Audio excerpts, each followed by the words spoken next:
Katakan sesuatu. Bab 491. Terakhir kali Tian datang untuk menghadiri pernikahan Sean, dia menyelidiki Maureen dan mengatakan bahwa Maureen adalah wanita yang jahat dan sudah berselingkuh dengan pria lain. Kejadian ini hampir menyebabkan Sean dan Maureen bercerai. Jelas, setelah mengalami pengkhianatan yang dilakukan oleh Gianna, Sean sangat sensitif terhadap hal-hal seperti itu. Sean tersenyum dan membalas, "Bagaimana mungkin? Kakak begitu juga demi aku." Sean tahu Tian sama-sama sudah tertipu oleh Juan, seperti dirinya. Tian bersulang dengan Sean, lalu menunjuk Maureen yang sedang bernyanyi, dan berkata pada Sean, "Maureen gadis yang baik, cantik, pandai bernyanyi, dan yang terpenting, dia begitu mencintaimu dengan sepenuh hati. Kamu harus menghargainya baik-baik, paham?" Sean mengangguk. "Ya, pasti." Maureen menyanyikan 2 lagu berturut-turut, tetapi tidak lama kemudian, dia merasa tidak enak badan dan ingin muntah. Akhirnya Sean membawanya ke kamar mandi, lalu menggendongnya kembali ke kamar dan membiarkannya beristirahat. Di ruang makan, Charles turut bangkit dan pergi. Sementara, Tian dan 8 Yumi juga kembali ke kamar mereka untuk beristirahat. Tepat ketika bibi Sean juga berdiri dan hendak pergi, Martin berinisiatif mengejarnya. Dia gugup dan wajahnya memerah, seperti anak laki-laki berusia 17-18 tahun. "Nona, Tuan Martin, ada perlu apa?" "Nona, sudah lebih dari 20 tahun saya tidak bertemu dengan Anda. Anda masih sangat cantik. Bolehkah saya mengobrol 4 mata dengan Anda?" Setelah melihat Maureen tertidur, Sean pergi ke kamar kakeknya. "Kakek." Pada saat ini, Charles sama sekali belum tidur karena dia sudah menebak Sean akan datang mencarinya di kamarnya. Sean bertanya, "Kakek, apa pendapat kakek tentang Maureen?" Charles tersenyum dan menjawab, "Gadis yang sangat baik. Hanya saja, kakek tahu bahwa di hatimu, wanita yang paling kamu cintai bukanlah dia, melainkan Cynthia Yandra, kan?" Sean menghela napas dan berkata, "Benar. Kakek, sekarang aku ingin segera menyelesaikan tugas pelatihan pengalaman keluarga agar aku bisa segera mencari tahu kenapa dulu keluarga kita menangkap ayah Cynthia. Aku ingin segera bertemu Cynthia. Aku tidak bisa hidup tanpanya. Dulu aku menikah dengan Maureen karena ingin mencari tahu keberadaan Cynthia." Sean mengakui bahwa dia sendiri sudah jatuh cinta pada Maureen, tetapi yang paling berkesan di hatinya tetaplah Cynthia. Cynthia sudah menemani Sean melalui hari-hari tersulit dalam hidupnya.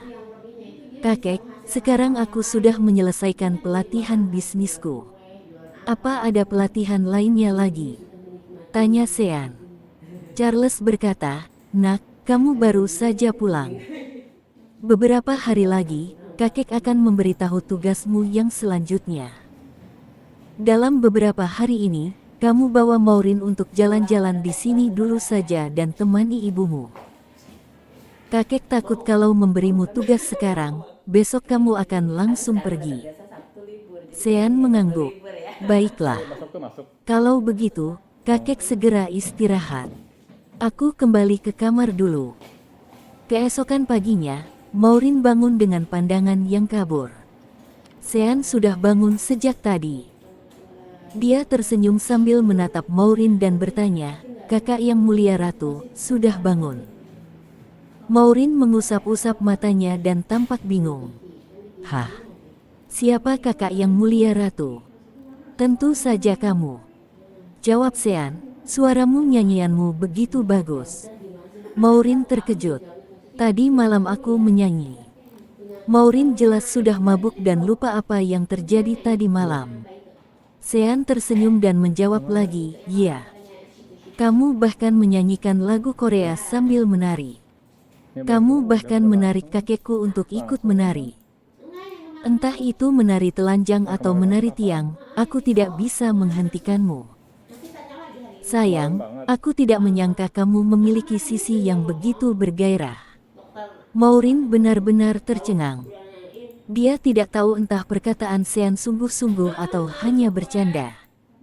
Dia buru-buru naik ke tempat tidur dan tidak berani bertemu siapapun. Ah, aku malu sekali. Aku mau mengakhiri hidupku saja. Aku tidak ingin hidup lagi. Aku tidak punya muka untuk bertemu keluargamu lagi. Selama ini Maureen selalu menjadi wanita yang bermartabat dan sopan.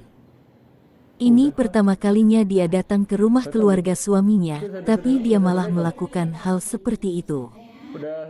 Dia benar-benar memiliki pikiran untuk mengakhiri hidupnya. Sean tersenyum dan menghibur, bodoh, aku berbohong padamu. Kamu hanya menyanyikan 2 lagu saja dan tidak menari. Suaramu sangat merdu. Aku bahkan merekamnya. Kamu mau lihat? Tidak. Tidak, tidak. Teriak Maureen sambil bersembunyi di balik selimut. Sean menggeleng-gelengkan kepalanya. Dia tahu Maureen tidak akan berani bertemu orang untuk sementara waktu. Sampai saat makan siang, barulah Maureen muncul. Dia benar-benar bersikap anggun dan tidak meminum setetes pun alkohol. Di sore hari, Sean membawa Maureen berkeliling kastil.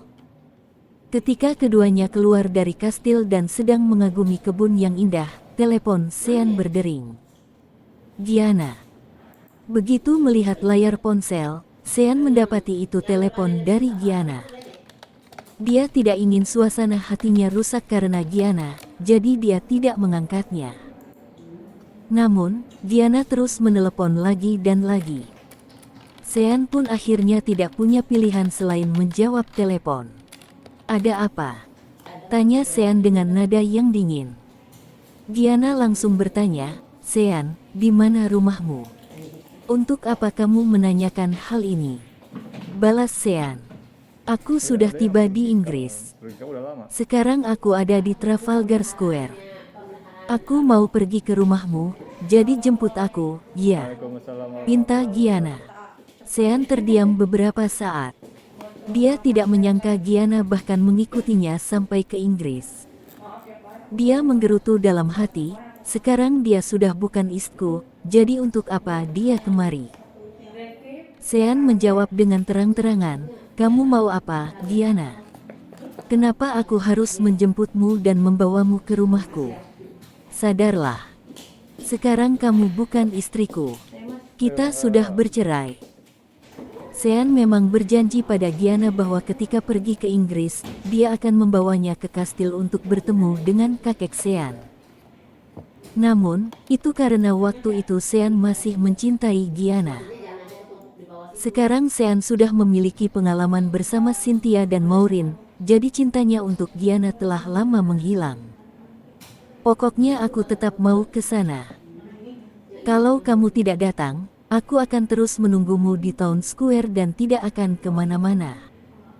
Gianna memaksa. Sean terkekeh. Terserah padamu.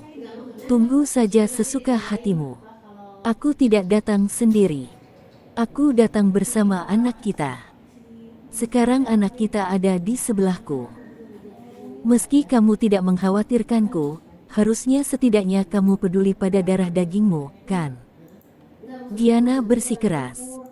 Sean sangat marah, Gianna, Birama masih begitu kecil. Bukannya menjaga anak baik-baik di rumah, kamu malah membawanya ke luar negeri. Pokoknya aku sudah datang membawa anak kita. Aku ingin bertemu dengan kakekmu, jadi cepat jemput aku, tukas Gianna. Pada saat ini, Maureen yang mengenakan gaun bunga dan melihat Sean marah pun bertanya dengan suara pelan, sayang, ada apa? Sean menyalakan mode diam pada ponselnya dan memberitahu Maureen, Gianna. Dia datang membawa Birama ke Inggris. Hah? Maureen sontak terkejut. Begini juga bagus. Awalnya keluarga Yuwono berencana untuk mengambil Birama, kata Sean, jangan khawatir, aku tidak akan membiarkan Gianna datang mengganggu kita. Setelah berbicara dengan Maureen, Sean mengangkat telepon lagi dan berkata pada Gianna, "Oke, tunggu di Town Square. Aku akan mengirim seseorang ke sana." Gianna sangat gembira. "Sean, aku ingin kamu mengirim kereta emas yang kamu dan Maureen naiki kemarin untuk menjemputku. Aku ingin naik kereta emas."